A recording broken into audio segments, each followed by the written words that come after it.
Je vais te montrer un vrai contrôle sur les suites numériques dans lequel il faut exprimer des termes en fonction de n et également dans lequel il faut étudier des variations. Donc le petit sujet il est ici. Tu vois, c'est trois petits exercices. Alors c'était plus une interro qu'un gros contrôle, tu vois, mais c'est voilà, ça peut faire une interro d'une demi-heure. C'est ce que ça devait être en fait. Et trois exercices. Donc premier exercice, tu as une suite UN. Ok, petit a, petit b, une suite UN qui est définie explicitement. Et on te demande d'exprimer UN-1 et UN plus 1 en fonction de n. D'accord. Donc là, il faut aller jouer avec, les rangs, jouer avec les indices. Donc on va faire cet exo en premier. Je le passe sur une autre page et on le démarre. Donc première suite c'est UN égale n carré plus 4n. Et on te demande UN-1. Alors, tu vois que le rang, il est utilisé ici, il est mis au carré, et là, il est multiplié par 4. Donc là, le rang, c'est n-1. Du coup, ça va te faire n-1 le tout au carré, plus 4 fois n-1. Donc, en gros, j'applique la relation qui est au-dessus, tu vois, et je l'écris avec n-1. Alors, qu'est-ce que ça fait? Si tu développes ça, ça te fait n carré moins 2n plus 1, identité remarquable, après plus 4n moins 4. Si tu réduis, n carré, moins 2n plus 4n, ça te fait plus 2n, et plus 1 moins 4, ça te fait moins 3. Voilà, ça c'est un. Après, on te demande la même chose, mais pour un plus 1. Donc ça te fait n plus 1 carré, plus 4 fois n plus 1. Tu développes, tu réduis.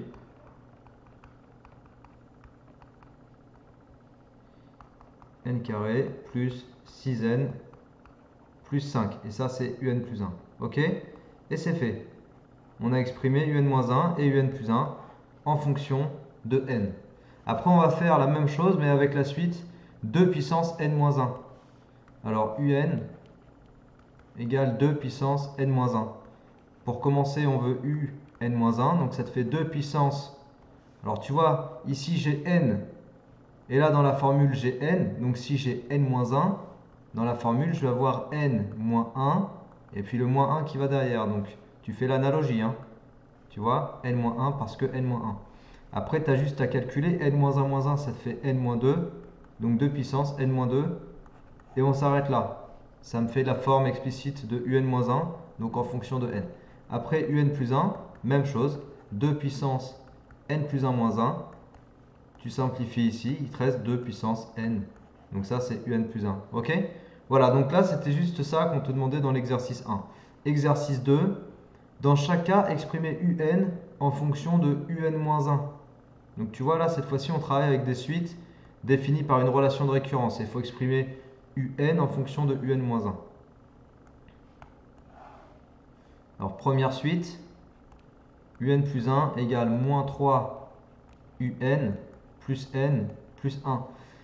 Donc là, j'ai le terme de rang n plus 1 qui est exprimé en fonction du terme de rang n. Et ce qu'on constate dans la formule, c'est qu'ici, là, le rang qui est ici, je l'utilise dans le calcul pour faire plus n, donc plus le rang. Donc si tu décales ta formule, si tu déplaces ta formule pour exprimer un, tu as besoin de qui comme terme? Donc tu vois là j'avais un plus 1 et il fallait que j'utilise un, le terme d'avant. Donc c'est qui le terme avant un? C'est un moins 1, c'est un moins 1. Tu vois? Donc là on joue vraiment à décaler les indices, à décaler les rangs. Là j'avais un plus 1, j'utilise un. Donc là si j'ai un, j'utilise un moins 1. On est ok? Plus quoi du coup? Là je t'ai dit, le rang qu'on a ici, on l'utilise dans le calcul. On ajoute le rang, on ajoute la valeur du rang. Donc là, le rang, c'est quoi? C'est n-1. Donc je fais plus n-1. Et après, le plus 1 là qui est derrière, lui, il reste là, tel quel, plus 1. Et là, tu vois, on peut s'amuser à simplifier. Il va me rester moins 3 un-1 plus n. Et puis c'est tout. Tu as exprimé un en fonction de un-1. Tu as compris ce décalage là des rangs, des indices? C'est pour ça que j'appelle ça jouer avec les indices, parce que il faut que tu comprennes. Voilà, par exemple ici tu as l'indice, le rang n, que tu utilises dans le calcul. Il faut surtout pas mettre n plus 1 ici à ce niveau-là, là où j'ai ma pastille rouge. Tu comprends? Parce que c'est faux. Il faut vraiment analyser vraiment ta formule et l'appliquer telle quelle pour refaire la même chose, par exemple avec un en fonction de un-1. D'accord? Euh, Ensuite, il demande avec la deuxième formule, un plus 2 égale n un plus 1 plus 1. Alors, un plus 2 égale n un plus 1 plus 1. Ouais, c'est ça. Alors là, tu vois, on va analyser un petit peu notre formule. Ici, j'ai le terme de rang n plus 2. Là, j'ai le terme de rang n plus 1, donc celui d'avant. Donc déjà, si j'applique strictement la même chose, ça va me faire un égale quelque chose fois un moins 1. Et puis après, j'ajoute 1 qui n'a rien à voir avec le rang ou quoi que ce soit. Donc là, je rajoute plus 1.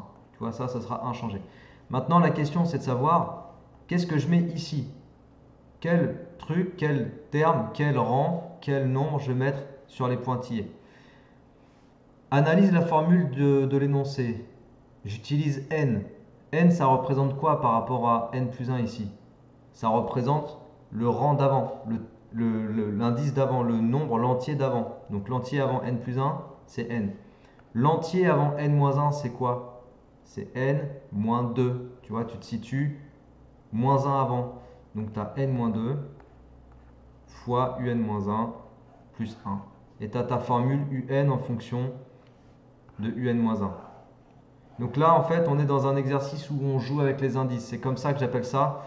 Il y a une autre vidéo qui porte sur la même chose où je te montre comment travailler avec les indices et les termes et les rangs.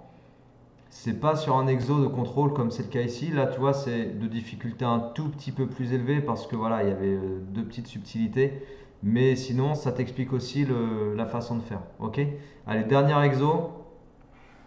Dernier exo, c'est des variations. Donc, étudier les variations, on a deux suites. Un égale moins n carré plus 7. Alors, je vais faire la technique du signe de un plus 1 moins un. Un plus 1 moins un.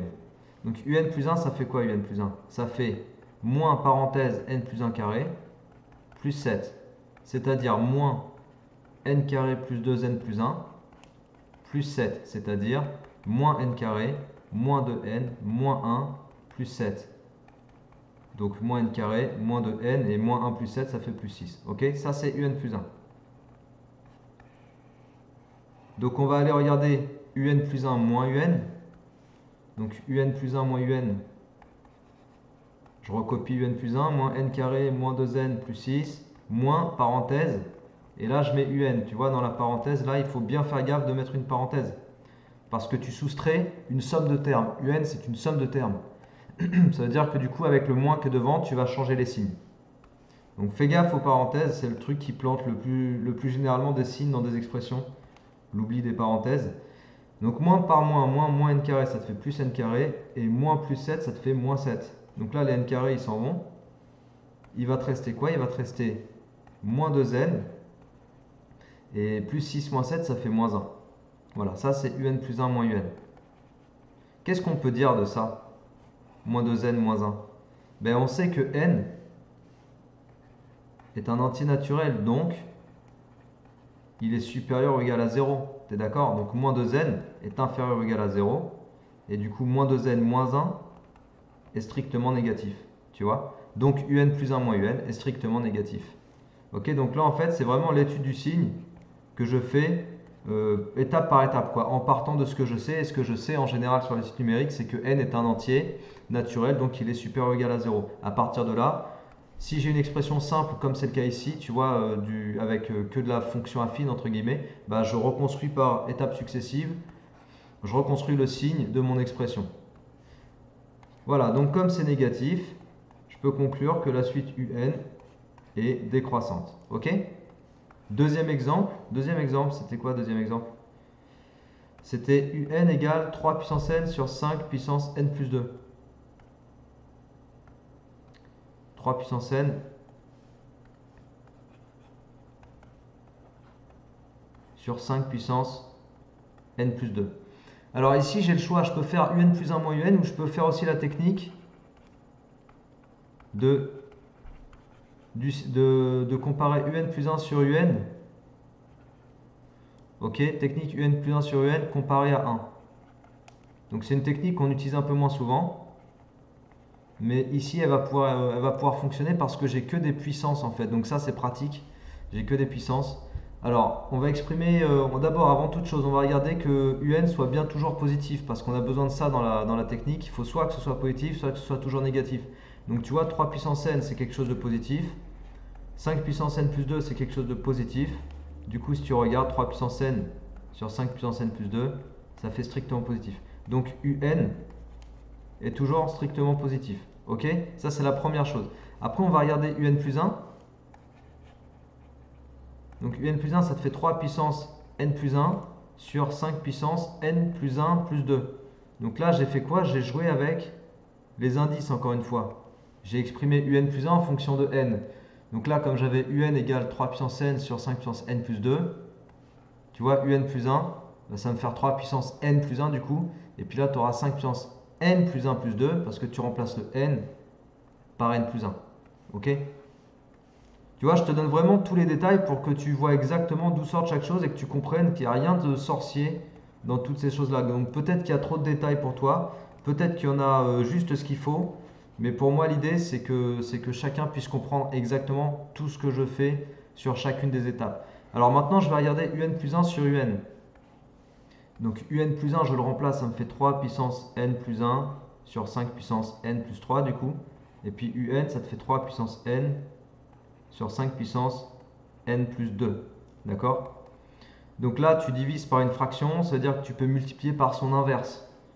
Alors, qu'est-ce que ça va me donner? Ça va me donner 3 puissance n plus 1 sur 5 puissance n plus 3 fois, et donc l'inverse, 5 puissance n plus 2 sur 3 puissance n. Tu vois cette fraction-là? Je l'ai inversée là. Je l'ai mis à l'envers. Et maintenant, ici, je vais pouvoir simplifier. Alors, tu vois, 3 puissance n plus 1, c'est comme 3 puissance n fois 3 puissance 1. Et 5 puissance n plus 3, c'est comme 5 puissance n plus 2 fois 5 puissance 1. Tu sais pourquoi? Parce que a puissance b fois a puissance c, ça fait a puissance b plus c. Voilà, donc j'ai juste décomposé en fait avec cette règle des puissances, j'ai décomposé le 3 puissance n plus 1 et le 5 puissance n plus 3 là. Pourquoi j'ai fait ça? Je l'ai fait pour te montrer les simplifications en fait de façon évidente là. 3 puissance n tu peux simplifier et 5 puissance n plus 2 tu peux simplifier. Voilà, je l'ai fait pour te montrer cette simplification. Et il va te rester quoi? Il va te rester 3 au numérateur. Tu vois, 3 puissance 1 c'est 3. Et au dénominateur 5 puissance 1 donc 5. Voilà, donc ça c'est UN plus 1 sur UN. 3 cinquièmes. Et qu'est-ce que tu peux dire de 3 cinquièmes? Bah, c'est inférieur à 1 3 cinquièmes. Donc, on va conclure. Et ce sera la fin de l'exo. UN plus 1 sur UN est inférieur à 1. Et comme UN est positif, on l'a montré tout à l'heure, comme UN est positif, bah, ça va te faire UN plus 1 est plus petit que UN, tu vois, parce que si tu multiplies par UN des deux côtés qui est positif, à droite ça va te faire 1 fois UN, donc UN, et puis à gauche ça va te faire UN plus 1 sur UN fois UN, il te reste UN plus 1. C'est pour ça qu'il faut connaître le signe en fait de UN plus 1 pour savoir quand on passe à cette étape-là, si on change le comparateur de sens ou pas, quoi. Tu vois, je vais rajouter une petite étape pour que ce soit encore plus clair. Voilà, en fait, des deux côtés, j'ai multiplié par UN. C'est ça que je suis en train de te dire. J'ai multiplié par UN. Et comme il est positif, mon comparateur reste inchangé. C'est pour ça que j'ai besoin de connaître le signe de UN. Et en multipliant par UN, là, ça me l'a dégagé, il me reste UN plus 1. Et puis là, ça me fait UN. Donc, j'obtiens UN plus 1 plus petit que UN. Du coup, j'obtiens, quand UN plus 1 est plus petit que UN, que la suite UN est décroissante.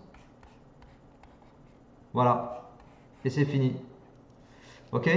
Donc, exercice bilan sur les suites numériques, juste sur les variations et l'expression des termes en fonction de n. Voilà à quoi ça peut ressembler. Voilà ce qu'on attend de toi à l'issue du chapitre.